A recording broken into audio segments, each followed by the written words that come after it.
બધા પટેલ લોકો છોકરા કુંવારા રહી ગયા છે, વહુ મળતી નથી, તો એના માટે હું જરાક તાકાત લગાડીશ કે ખરેખર રિક્સ કરાય જેવું છે, વહુ મળી જશે એમ.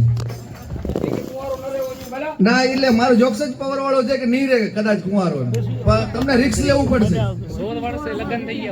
હા હું કુંવારો છું, મારે રિસ્ક કેવું લેવું છે જરાક જમણાવ. તું હવે કેટલી વખત કુંવારો રહીશ હવે?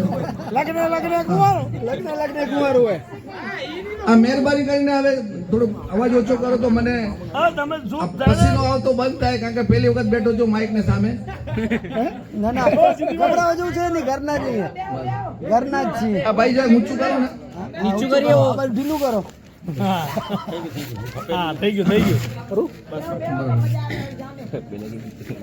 એ ભાઈ આજકાલ આપણા પાટીદારમાં વાંઢાઓ ગતરાઈ ગયા છે, તો એના માટે એક સરસ મજાનો યોક્સ લઈને હું આવ્યો છું, તમારી સામે ઉપસ્થિત થયો છું. મારી હતી સાયકલ થોડીક લેટ થઈ ગઈ, પંચર થઈ ગયું એટલે હું લેટ પહોંચ્યો.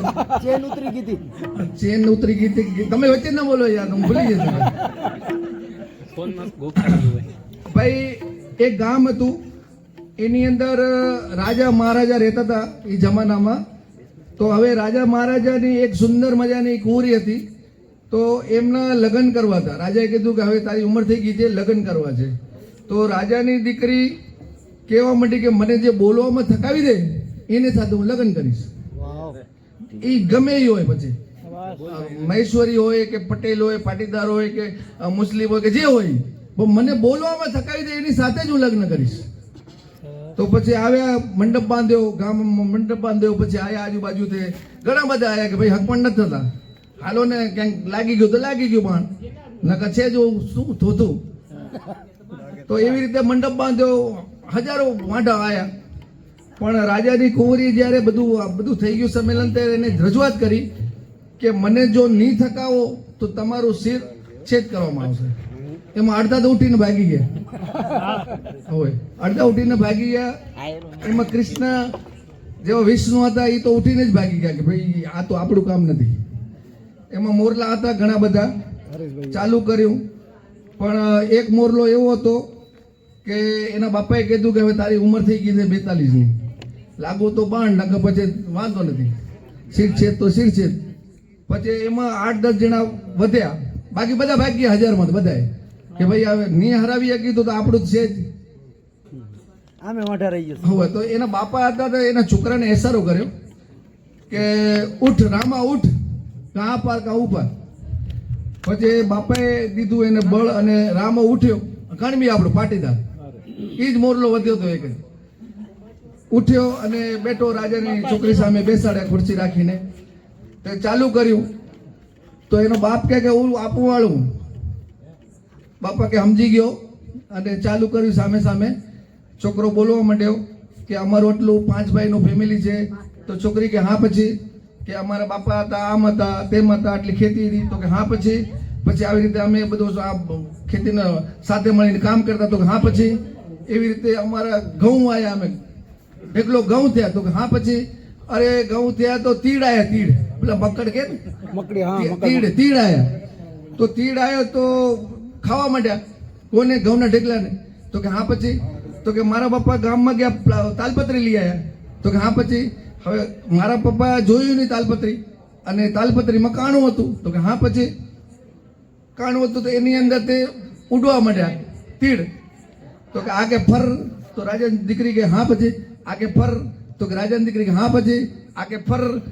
તો રાજાની દીકરી થાકી ગઈ. હવે ઓને હા પછી કેવું ને આને ફર કેવું. રાજાની દીકરી થાકી ગઈ.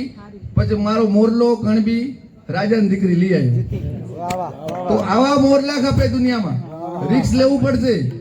આ વાંઢા અહીંયા કોઈ હોય તો મને કેવો નામ લ્યો. તો એ હિસાબે આપણે આગળ આવી રીતે રિક્સ લેતા રહ્યો.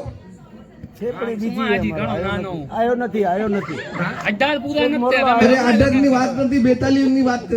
36 42 ગણાય આપણા ગામમાં. લગભગ મેં ગણ્યા હતા, 22 જણાએ. તમે ખપે તો ગણાવું, ખપે તો કિંમતી વેસણ ચાલુ કરી આપણે. અત્યારે જો ઘણા કમાય છે, એટલી લાલચ છે આપણા. કમાઈને થાકી જાય છે, પણ લાલચ હજી વધારે કમાવું છે, લાલચ હજી વધારે કમાવું છે. તો એવી રીતે બે મિત્ર હતા, એક જેકે જેવો અને બીજો એનો જ કોક અહીંયા રહે ને ગામડામાં હરિજન કે ગમે ગયો આપણે બે મિત્ર તો મિત્ર જ કહેવાય. તો મિત્ર હતા જે કે હાલ મારે ભેગો મુંબઈ આપણે કે પૈસાવાળું થવું છે.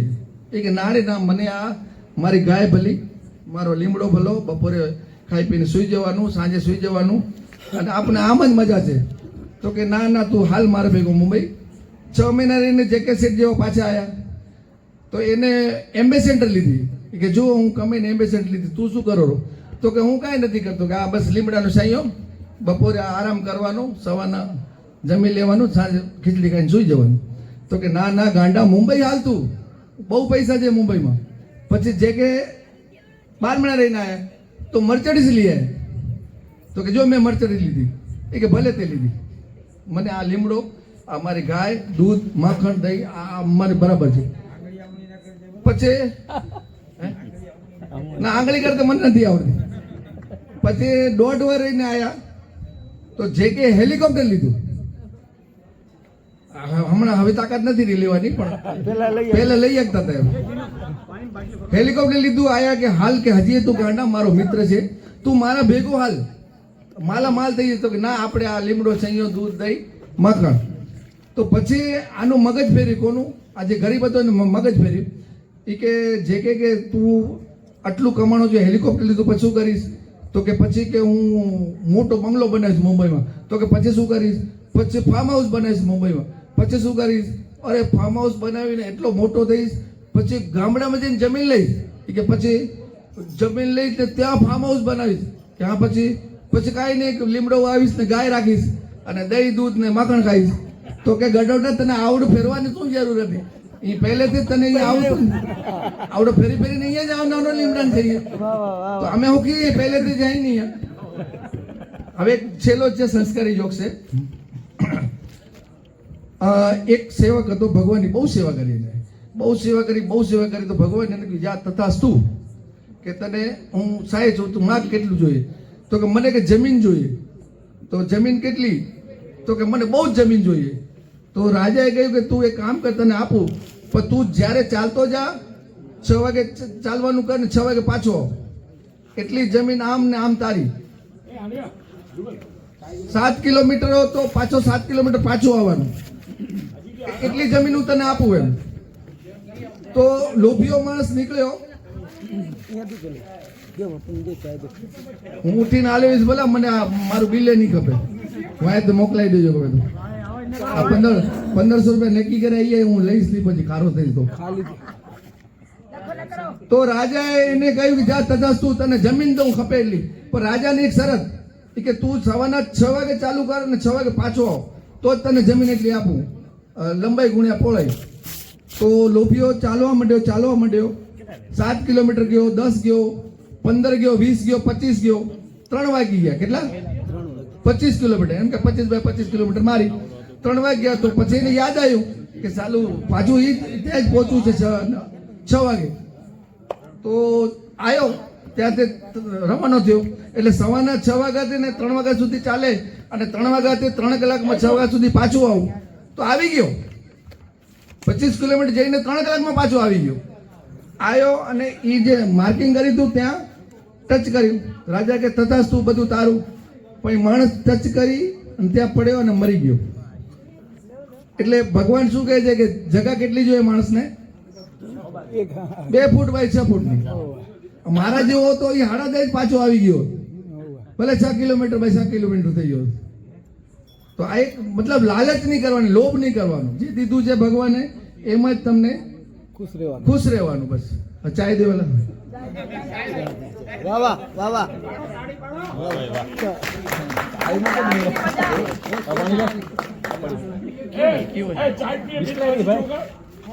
ચાય પીને બીતની જો કરી એમ યાદ કરી લે એમને આ બિસ્લેરી ચાય તો દે પહેલી.